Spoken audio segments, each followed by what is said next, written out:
so today we're going to talk about a flaky slash mealy pie dough. We've got our flour here and our cold chopped butter. And our cold chopped butter is going to go straight into this mixer. And we're going to let the mixer do the work for us today. And we'll talk a little bit about how this works. We're going to start first on just a low speed.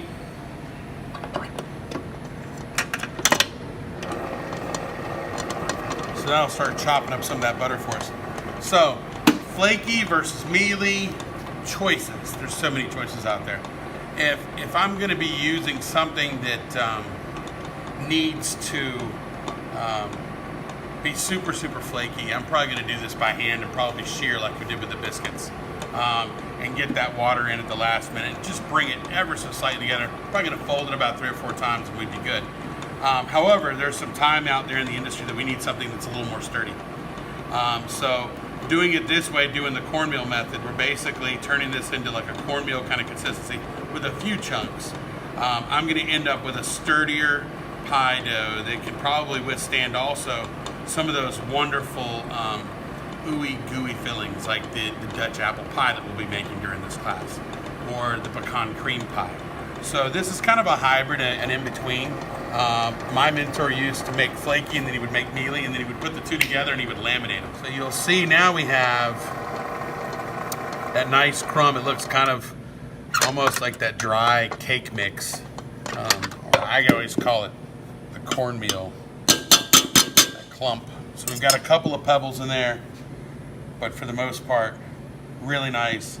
I could come in and shear off some of those other parts and pieces like I was talking about to give that a really nice flaky effect, but still have the strength of a mealy pie dough.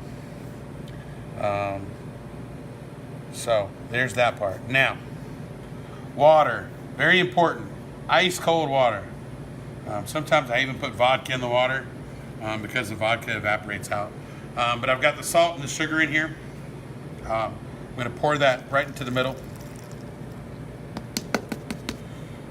And then I'm going to go ahead and take my rubber scraper and I'm going to pull,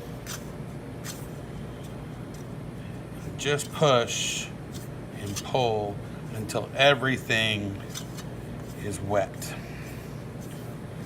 With those 4 ounces of water. Go to the bottom. You'll see it'll start to kind of clump up down there. All right, so we have our pie dough. This is sat in the fridge overnight, so I've got my mise en place ready to go. I've got bread flour. I've got my pie tins. I've got some beans if need be, but I'm also going to show you pie beans versus inversion. So it's a really neat trick. In the industry, we're too busy to be using up all the beans. We'd probably have 50 pounds of beans at the Grove Park Inn making pie shells if we did it that way. So I'm going to show you how to do an inversion as well. All right, so right in the middle, rolling pin in the middle of the pie dough, and then in the middle again and pulling back. And you'll notice my stance is I'm right over the top, and I've got the table that's kind of low, so feel free. I know a lot of people say arm strength, but it's not arm strength, it's actually just leaning over it.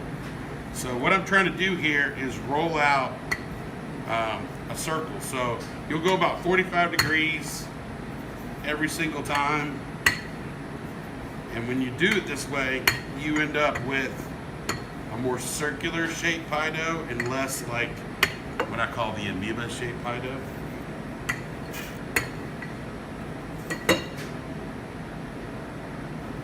Flip it over just to check.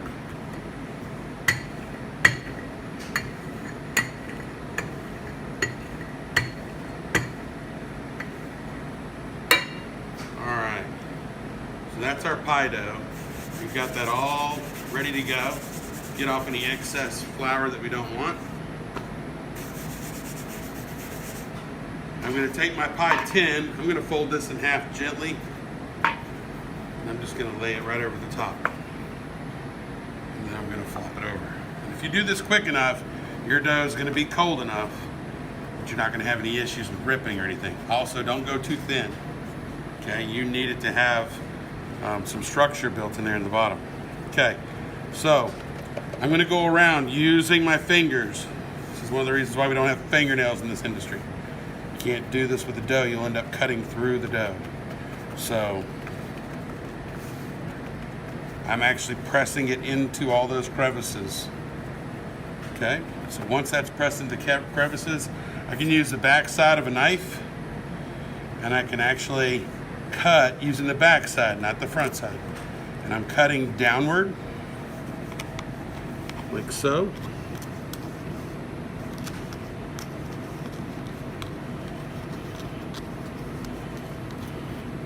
All right. Take my extra pie dough. Notice I'm folding it up.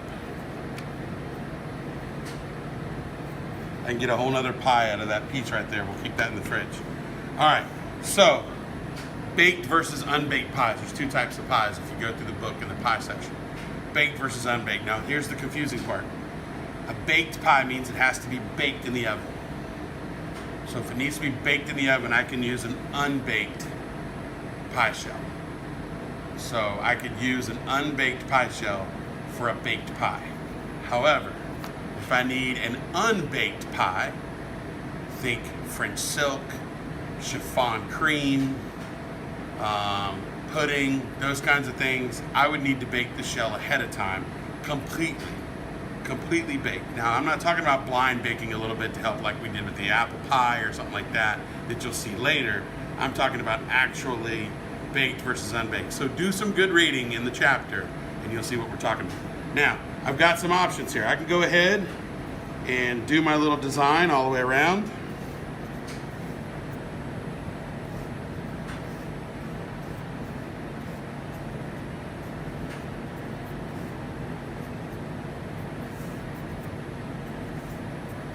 That's just 2 fingers and the thumb. Okay, and I'll be using this for my pecan cream pie. So after we've got this lined, I'm going to go ahead and take a fork and poke holes all the way through the dough. Okay, and I have some options here. I can do the bean method, and for those of you at home that have it, great, awesome. But I also have another little trick for you. Take a piece of parchment paper, put it on the inside, take another pie tin, put it on top, and invert it. If you have a convection oven, you sometimes have to weight this down, but if not, you can go straight in the oven. So we're going to take this in the oven. We're going to bake this at 350 degrees for about 17 minutes. Come back, and we'll show you what it looks like. All right, so we've got our pie shell out of the oven. It's been inverted and baked. I can go ahead and do an invert here and remove the parchment, and you'll see that it's baked. Now, is it completely done? No, but this is all set. This isn't going to move for us now. This part's already halfway there, and the cool part about this is, if you notice on these pie tins, there's little perforation holes. Those perforation holes allow for some heat and some steam to go out, keeping that there. So I can put this back in the oven and get it even darker, and you'll see that later when we talk about the tarts.